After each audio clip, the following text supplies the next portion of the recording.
Over on Prime Video, we have a new comedy series called Bait. And here's a clip. I've got stuff cooking. What you got cooking? I can't tell you. It's top secret. Oh my God, Sharp, are you going to be the next James Bond? Just an audition. James Bond is white. I want to show people that this is what a hero can look like. There's a lot of hate coming at you on the internet right now. I know you're probably getting a lot of that too. Not really.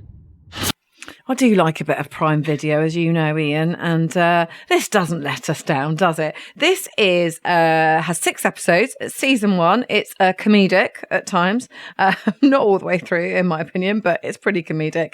And it's true. It's most British actors do dream of playing James Bond. I don't think you can just say it's just actors. I think most men dream of playing James Bond, to be honest with you. And in this, you see Riz Ahmed, as you said earlier.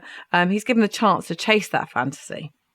And it's, as I said, it's called Bait. It's a comedy. And he plays the part of Shah Latif, who's a struggling actor from Wembley. When you meet his family, that's sort of the funny bit, really. It's the idea that he's literally going for this job as James Bond, will become like the biggest, hugest star globally. And he's this guy from Wembley going back to his family of the evening. Now he's had to sign an NDA. He's not allowed to talk about it. But there's a bit of gossip that one of his family picks up on in one of the rags, and he says, is this true? And then, of course, it confides in them. They get very excited about it.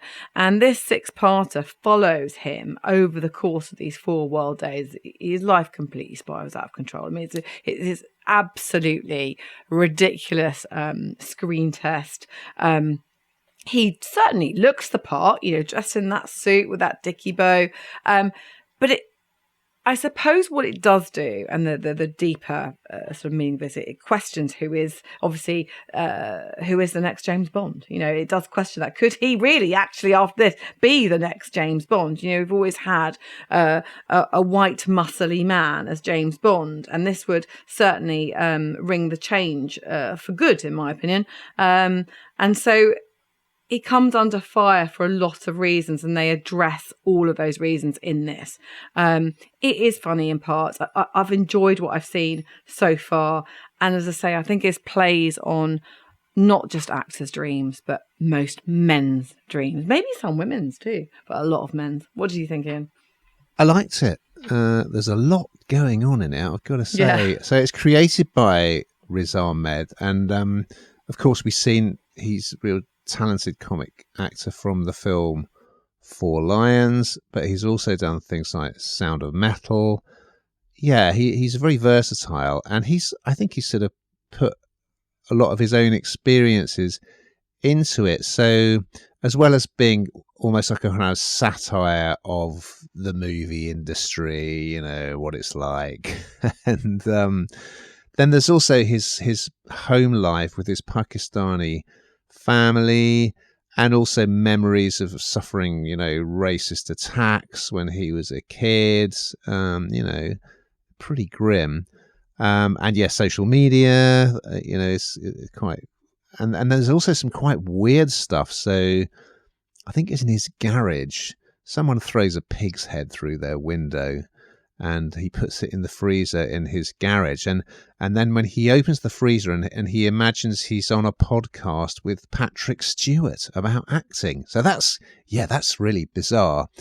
The best thing in it, I would say, is Guz Khan, who plays his cousin Zulfi, who is he's trying to get this sort of Uber for Muslims business. I think it's called Muba. And I love Guz Khan anyway, but this is the perfect vehicle for him. He's absolutely, the two of them together are just hilarious.